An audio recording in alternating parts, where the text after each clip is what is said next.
수 있으세요? 마가복음 16장 12절에서 20절까지 말씀입니다. 목사님 지난번에 그거 화면 공유해도 괜찮을까요? 성경 읽어주는 거? 그래요. 그래도 괜찮고요. 아니 네네 말씀하세요. 예. 자, 근데 우리 정태기 형제님이 읽어주셨으면 좋겠어요. 제가 그럼 따라 읽을 수 있게끔요. 예.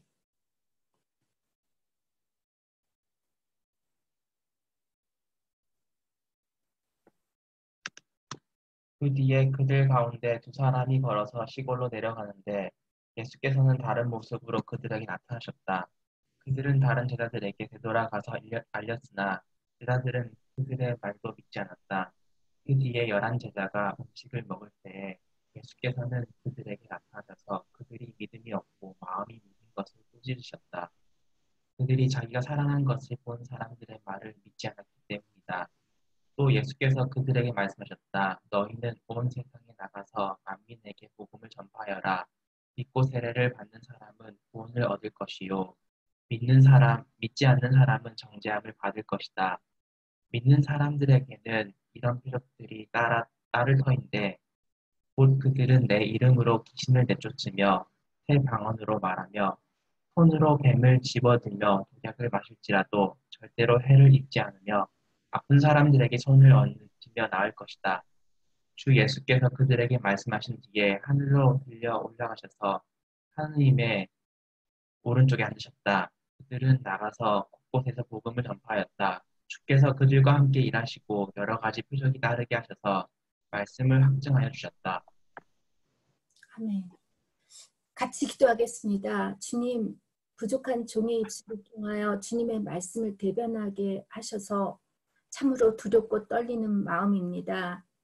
제가 열심히 말씀을 준비하기는 했지만 이것이 저의 목소리가 되지 말게 하시고 오직 성령님께서 저희들 각자 필요한 그 말씀을 주셔서 저희들이 이 말씀으로 새로워지고 회복되며 우리의 신앙이 부활의 신앙인으로 살아갈 수 있도록 힘이 되게 하여 주시옵소서. 듣는 자 또한 전하는 자가 한 마음으로 오늘 말씀 속에서 하나님의 보물과 같은 그 놀라운 은혜를 경험할 수 있는 시간 되게 하여 주시옵소서. 예수님의 이름으로 기도드립니다. 아멘. 여러분, 지난주 저희들은 예수님의 부활을 믿지 못하는 우리들을 위해 이제 마가복음의 관점으로 부활에 대한 그러니까 팩트를 우리가 알아보면서 우리들이 정말로 주님의 부활을 믿는지 안 믿는지 확인을 했고 부활을 믿는 우리가 증인으로서 구체적으로 우리의 일상생활에서 어떻게 적용하며 살아가야 할지 나눴습니다. 그리고 우리 이 말씀을 가지고 화요일 날 정현주 집사님의 기도 인도에 이걸 나눴는데 오늘은 이렇게 부활을 믿는 증인들인 우리들에게 주님께서 주신 사명은 무엇인지 그리고 소명은 무엇인지 알아보는 시간이 되겠습니다. 여러분, 예수님이 다시 살아나신 사건을 믿는 것이 정말 쉽지 않아요. 사복음서의 저자들 모두 제가 이제 이 설교 준비하면서 사복음서를 다시 한번 이렇게 쭉 훑어봤는데 주님의 제자들 역시 부활을 믿지 못했다고 이 사복음서 기자들이 기록한 것을 보면 그만큼 부활을 믿기가 어렵다는 겁니다. 그 대표적인 예가 여러분 다 알다시피 의심 많은 도마가 아닙니까? 자신이 직접 예수님을 눈으로 보고 예수님의 십자가에 못 박힌 손을 만져보고 창에 찔린 옆구리에 손을 넣고서야 부활을 믿은 것처럼 부활을 경험하지 않으면은 정말 믿기가 어렵습니다. 이렇게 제자들도 믿기 어려운 부활을 우리더러 믿으라고 하면 우리가 어떻게 믿을 수가 있겠습니까? 근데 감사하게도 우리는 예수님이 살아나신 것을 직접 보지도 않았고 듣기는 했지만 보지는 않았지만 부활의 주님을 믿을 수 있어서 이렇게 간절히 사모하는 마음으로 동영상으로나마 우리가 주일 예배를 드리고 있는 것에 대해서 정말 감사드립니다. 우리가 방금 전 읽은 본문 말씀을 보면 이렇게 주님의 부활을 믿지 못했던 제자들임에도 주님께서는 여전히 찾아오셔서 그들에게 복음을 전하는 사명과 소명을 주신다는 내용입니다. 본문 말씀 14절은 시간적인 부사 이후라는 말로 시작합니다. 그렇다면 그 전에 무슨 일이 있었는지에 대해서는 12절과 13절에 잘 나옵니다. 두 제자가 시골로 걸어가는데 예수님께서 그들에게 나타나셨고 계속해서 이 두 제자가 예수님의 부활을 다른 남은 제자들에게 알렸다는 이야기인데, 이 엠마오로 가는 두 제자의 이야기는 사실 누가복음 24장 13절에서 35절에 자세히 기록되어 있습니다. 제가 누가복음의 그 버전을 따라보면 왜냐하면 오늘 말씀을 좀 더 잘 이해하기 위해서는 제가 이 누가복음의 관점에서 제가 여러분들에게 다시 한번 설명드리고자 하는데, 누가복음에 따르면 여인들로부터 주님의 부활의 소식을 들은 두 제자가 예루살렘을 떠나 엠마오 마을로 걸어가고 있었습니다. 이들은 주님의 부활에 대해 이야기하고 토론하며 걸어가고 있는데 주님께서 그들과 동행하고 있다는 것을 전혀 인식하지 못하고 있습니다. 그 이유를 마가복음에서는 예수님께서 다른 모양으로 나타나시었다. 그러니까 부활의 모습이 다른 모습으로 변화된 모습이라고 했지만 누가복음에서는 그들의 눈이 가려져서 알아보지 못했다라고 기록되어 있습니다.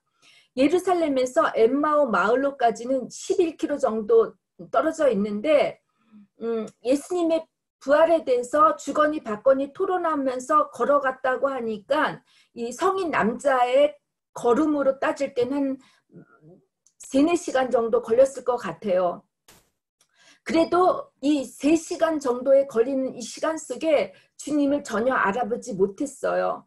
마을에 거의 도착했을 때 이미 날이 저물었고 두 제자는 예수님을 하룻밤 유하시도록 초대를 해요.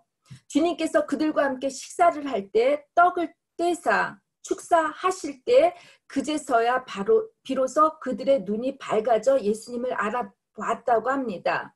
그 후 엠마오의 두 제자 역시 자기들이 겪었던 일들을 이제 나머지 제자들에게 알려주지만 다른 제자들 역시 믿지를 않았습니다. 요한복음에 따르면 부활하신 주님이 10명의 제자들에게 나타나시어 당신이 부활하셨다는 것을 그 증거로 십자가에 못 박힌 손과 옆구리를 보여주시니 그제서야 제자들이 주님을 알아보고 기뻐했다고 하는데, 이 자리에 예수님의 제자인 도마가 없었습니다. 부활의 소식을 늦게 들은 이 도마는 자기 눈으로 보고 만지지 않고서는 도저히 주님의 부활을 믿지 못했다고 이렇게 다른 제자들에게 장담을 하지요. 그러나 8일이 지나고 나서 주님이 다시 예루살렘 제자들이 함께 모여 있을 때 나타나시어서 그 믿지 못하는 도마에게 직접 예수님의 손으로 예수님의 손과 옆구리를 만져보라고 하시니까 이때 도마가 제대로 만져보지도 못하면서 뭐라고 얘기를 하냐면 나의 주님, 나의 하나님이라고 고백을 해요. 주님께서는 이들에게 믿음 없는 자가 되지 말고 믿는 자가 되라고 하십니다.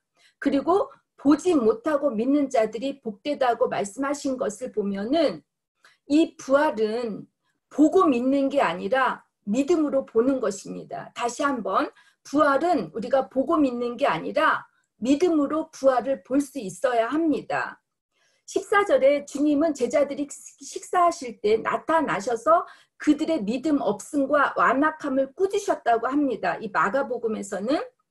근데 너무 이 말을 예를 들면 우리나라 속담에 밥 먹을 땐 개도 안 건드린다고 하는데 어떻게 주님께서 밥 먹고 있는 제자들에게 부뜩 나타나셔가지고 꾸짖어도 되는가 하는 이런 황당할 수 있는 분이 계실 수도 있어요. 그런데 마가복음 16장 9절에서 20절까지는 신학적으로 이게 되게 많이 토론되었던 건데, 이게 마가복음이 원문 그대로인지 후에 첨부된 이게 첨가문인지 이게 여러 가지 의견이 분분했다가 지금은 많은 신학자들이 16장 이 9절에서 20절까지는 첨부되었다라고 여기는 분들이 많아요. 그래서 여러분들이 마가복음을 16장을 읽어보면 갑자기 그 문체나 느낌이 틀려요. 이게 여러분들이 읽으셔서 알지 모르겠는데 저는 알리라고 믿어요. 여러분 다 읽어보셨죠? 그래서 이 14절에 나오는 예수님이 제자들이 식사할 때 갑자기 나타나셔서 꾸짖으신 것이 아니에요. 제가 지금까지 누가복음, 요한복음을 통해서 제가 설명했지만 밥 먹다가 갑자기 일어난 사건이 아니라 그 밥 먹는 과정, 그 모든 것에 있었던 과정이기 때문에 여러분들이 오해 안 하셨으면 좋겠습니다. 이것을 보증해주는 내용들, 즉 제자들이 예수님의 부활을 믿기까지 어떤 과정들을 경험했는지 여러분들이 한번 시간이 되면 다시 한번 다른 그 복음서들을 통해서 여러분들이 경험했으면 좋겠습니다. 주님이 부활하셔서 40일 동안 계셨잖아요, 이 세상에. 근데 사복음에 보니까 이 주님이 부활하셔서 나타나신 그 횟수가 한 10번 정도 되었다라고 해요. 10번. 그럼에도 주님의 부활을 믿는 게 쉽지 않았다는 것이에요. 그래서 주님께서 제자들에게 뭐라고 했냐면 믿음이 없고 마음이 완악하다라고 얘기를 하시는 것입니다. 완악하다라는 뜻은 헬라어로 스케로카르디아라는 말인데 딱딱한 마음이다. 마음이 굳어있다. 무감각하다라는 뜻인데 이 마음이 완악한 사람들은 어때요? 자기 생각만을 강하게 고집하고 타인의 의견을 전혀 받아들이지 않는 사람들입니다.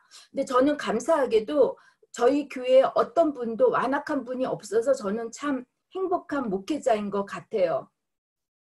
가장 예수님께서 주님을 경험했고 주님을 따르고 목숨을 다해 충성하고 헌신하겠다고 이렇게 다짐했던 제자들이었는데도 막상 부활에 대해서는 이들의 마음이 완고해서 믿지를 못했다는 것입니다. 그런데 아이러니하게도 이런 제자들에게 주님은 16절에 어떤 말씀을 주시죠? 너희는 온 천하에 다니며 만민에게 복음을 전파라라고 하셨습니다.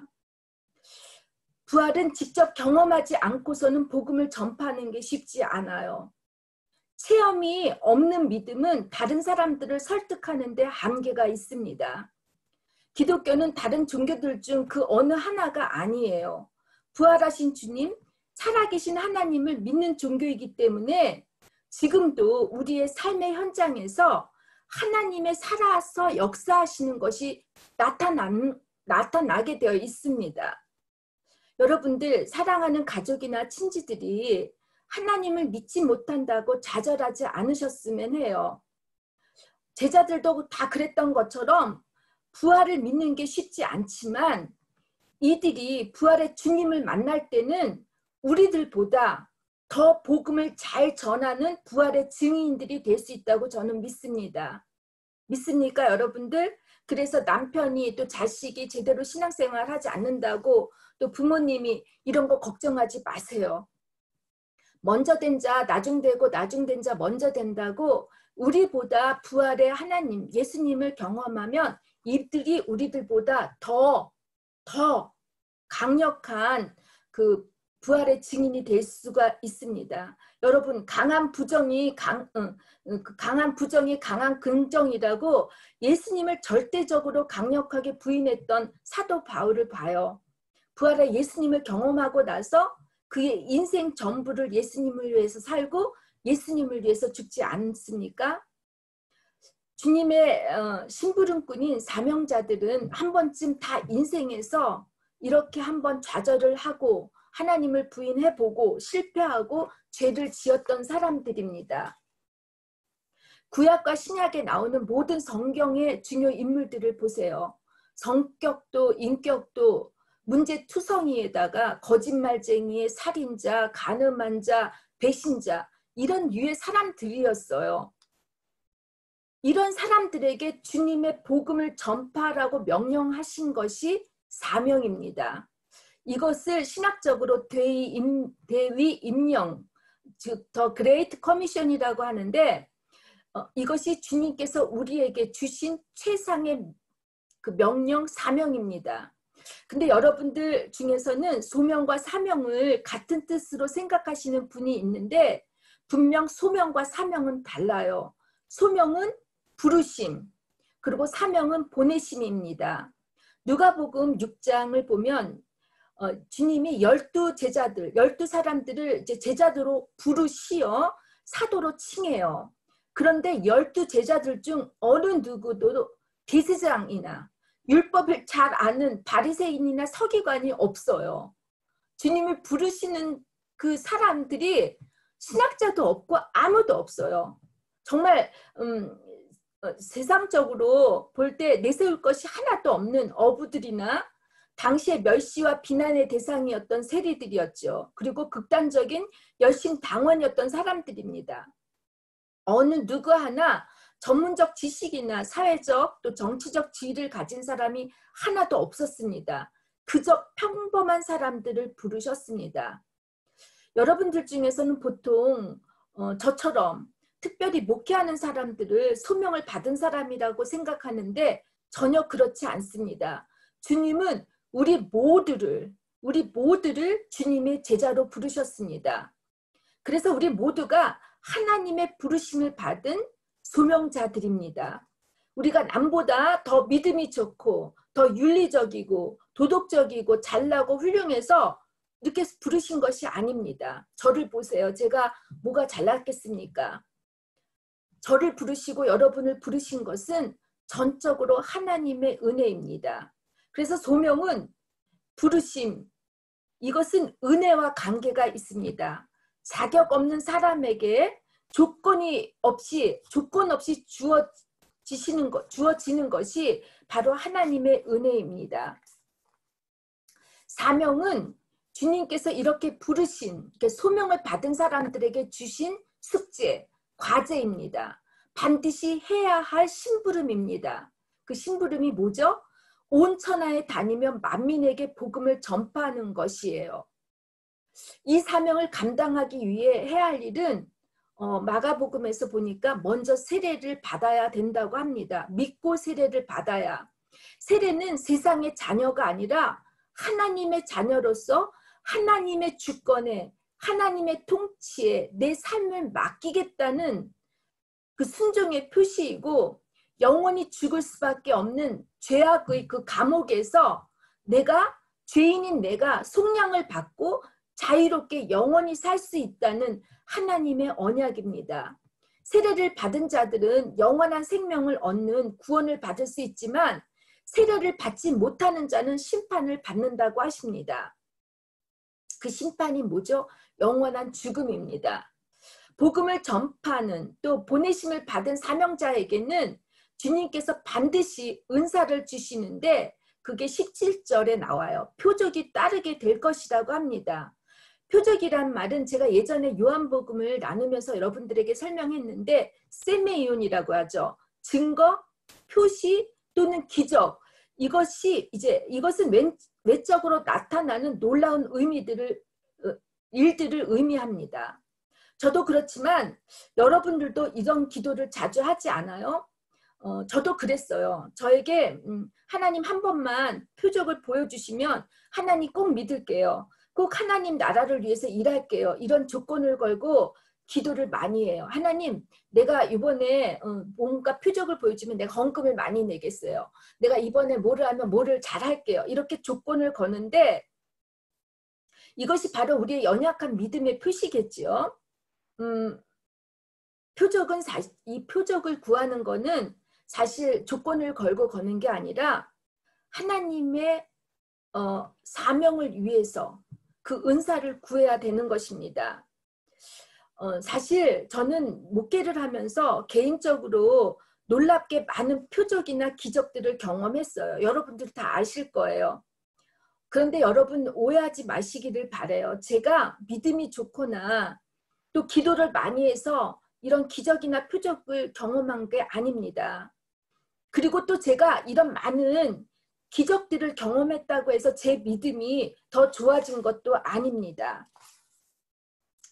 제가 목회자로 되기로 다짐하고 그 다음부터는 정말 하나님께서 놀라운 표적을 많이 보여주셨어요. 그리고 독일교회에서도 마찬가지지만 제가 한인교회를 이거를 감당해야 될지 안아야 될지 많은 기도를 했을 때 하나님이 지금까지도 한인교회의 이 작은 것들을 하나님이 다 알려주셔요.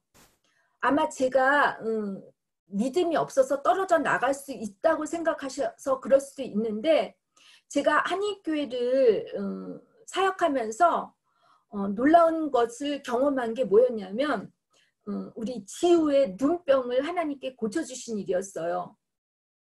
작년 여름에 이제 9월달이어서 지우가 이제 학교에 입학을 해야 되는데 우리 지우가 눈다락지가 되게 심하게 났어요. 병원에 갔는데 이 눈다락지가 이게 쉽게 나을 거가 아니고 더 낫지 않으면 약으로 치료하다가 안 되면 그 수술을 해야 된다고 하는데 이 지우가 외국인인데 입학을 해야 되는데 그런 눈을 갖고 어떻게 학교를 가게 됐어요. 그래가지고 지우도 많이 고민을 했나 봐요. 그래가지고 어느 날 이제 정 집사님하고 이은미 집사님하고 제가 셋이서 함께 우리 지우를 놓고 기도를 했어요. 근데 지우가 제가 이제 자동차를 주차하고 있는데 지우가 나오더니 자기가 기도를 많이 했는데 하나님이 안 고쳐줬다는 거예요. 그래서 지우야 너가 기도를 많이 해서 고쳐주지 않을 거 고쳐주고 안 고쳐주는 건 모르는데 우리가 더 믿음을 갖고 기도해보지 않겠니 하고 얘기를 했어요. 그리고 이제 정 집사님하고 이 집사님 그리고 제가 지우를 놓고 몸에 손을 대고 기도를 할 때 사실 솔직히 얘기할게요. 제가 이렇게 병 고치는 일이 몇 번은 있었지만 이거는 얼마 뒤에 이거 나아야 할 일이어가지고 사실 제가 고민을 진짜 많이 했어요. 이거 나을 일인가 안 나을 일인가. 무조건 되고 제가 열심히 기도를 했어요. 우리 은미 집사님도 정 집사님도 손을 잡고. 근데 정 집사님은 어머니니까 얼마나 더 간절하겠어요. 우리 지우가 아무 말도 안 하고 기도를 다 들어요. 그리고 저는 이제 기도를 마치고 이제 집으로 오면서 아 이거 어떡하지? 기도 이거 얘 안 나오면 이거 어떻게 되지? 이 아이가 상처받지 않을까? 정말 마음이 별로 마음이 너무 제가 많이 회의도 들고 믿음도 적어지고 해서 하나님 제발 부탁입니다. 제가 목회하는데 속된 얘기로 쪽팔리지 않게 해주세요 하고 기도를 했어요. 응? 죄송해요. 제가 목회자로서 참 이상한 말 하죠. 응? 그러고 나서 이제 집에 왔다가 한참 뒤에 제가 정 집사님한테 떨리는 마음으로 전화를 했더니 지우가 저녁 때 그 눈다락지가 사라졌다라는 것이에요.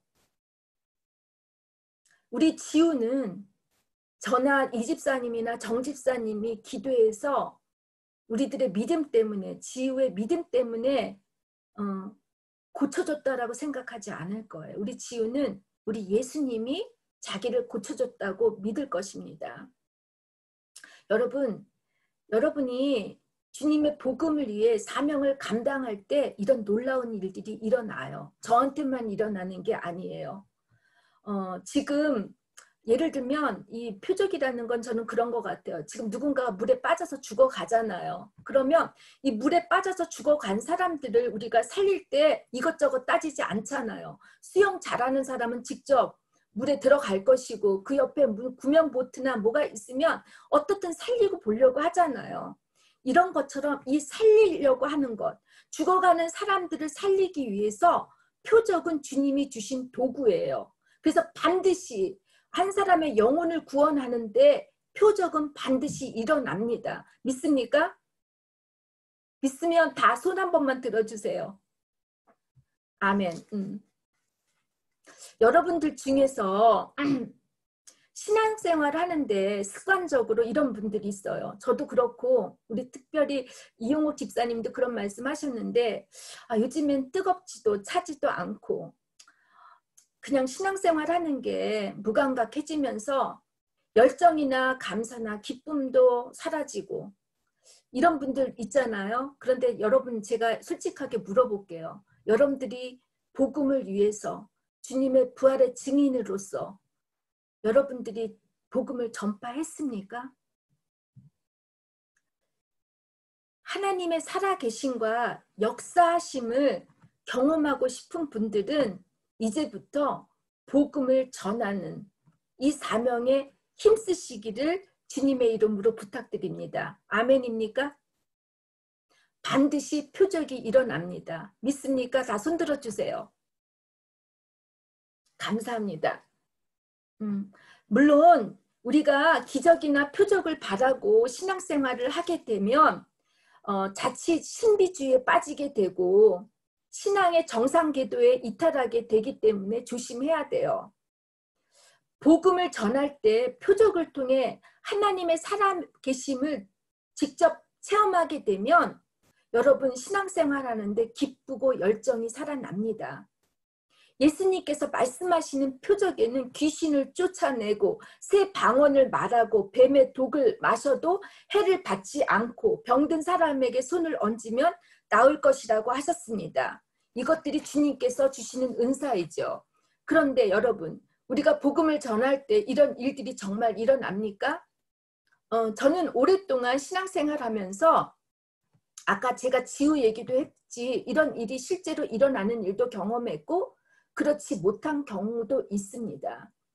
은사는 전적으로 하나님의 영역이기 때문에 예수를 믿는 우리 모두에게는 이런 것들이 일반적이고 보편적으로 일어나는 것은 아니에요.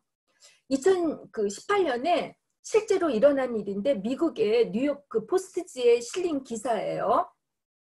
미국 켄터키주 마을 스프로의 그 교회에 코티 쿠즈라고 하는 목사님이 있었대요. 근데 이분이 교회를 세운 게 이 마가복음, 뱀의 독을 마실지라도 죽지 않는다라는 이거로 교회를 세웠는데 이분이 하나님께서는 자기를 정말 지켜주신다라고 생각하고 정말 예배를 드릴 때마다 이 독사 뱀을 이렇게 말고 있는데 여러분 한번 제 설교 끝나고 나서 유튜브에 가면 이 기사가 나와요. 그래서 그 뱀이 자기를 상치 못하게 할 것이라고 해서 이제 독사뱀을 두르고 믿음의 그 증거를 보여주다가 결국 뱀에 물려서 피범벅이 되는데 이것을 본 교인들이 도저히 이 목사님이 죽을 것 같아서 이분을 업고서는 이제 병원에 실려서 갔는데 이분이 정말 죽다 살아났는데 아직 이 사람이 목회를 하는지 안 하는지는 모르겠어요. 근데 이 교회를 알아보니까 이 아버지, 이 코티 쿠즈의 아버지인 제이미 쿠즈 목사도 똑같이 뱀에 물려서 7분 만에 돌아가셨고 여기에 교회에 뱀이 물려서 죽은 사람들이 많다라는 거예요. 여러분 성경을 너무 문자적으로 해석하는 것도 위험하지만 많은 신비주의적 은사주의 목회자들이 이렇게 복음을 믿으면 기적이 일어난다고 이렇게 믿고 복음을 믿으면 그런데 저는 이렇게 하다 보면 신천지가 왜 생기겠어요? 응? 구원파들이 왜 생기겠어요?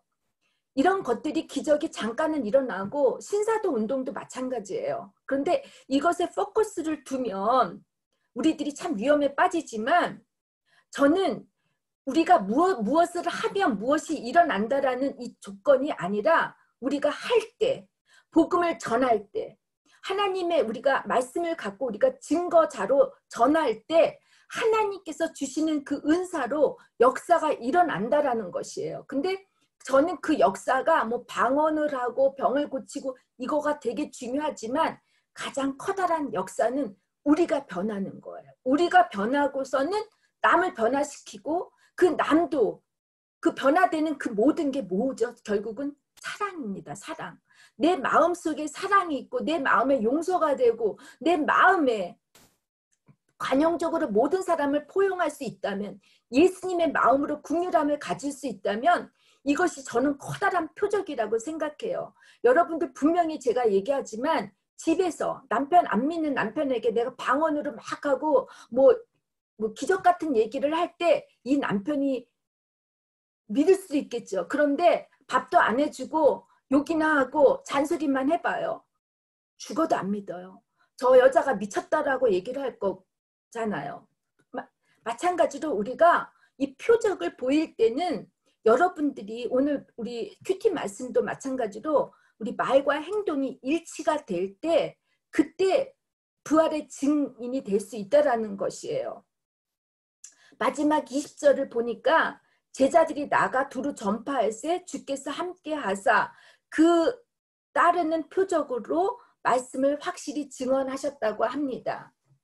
표적은 믿음이 좋고 나쁜 것에 달려있는 것이 아니라 복음을 위해 한 생명을 살리기 위한 하나님이 베푸시는 사랑이기 때문에 표적이 일어나는 곳에 반드시 하나님의 약속의 말씀이 옳다.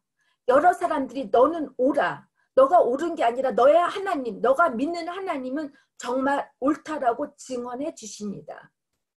여러분 믿습니까? 여러분들이 이제 증인이 되기 위해서는 하나님 나 이거 해주세요가 아니라 하나님 제가 이제 하겠으니 하나님 표적을 나타나게 해주세요. 그 표적은 내가 변하고 변한 내 속에서 사랑이 커져서 그 사랑을 통해서 다른 사람, 내 가족을 구원시킬 수 있는 증거자. 바로 이것이 사명입니다.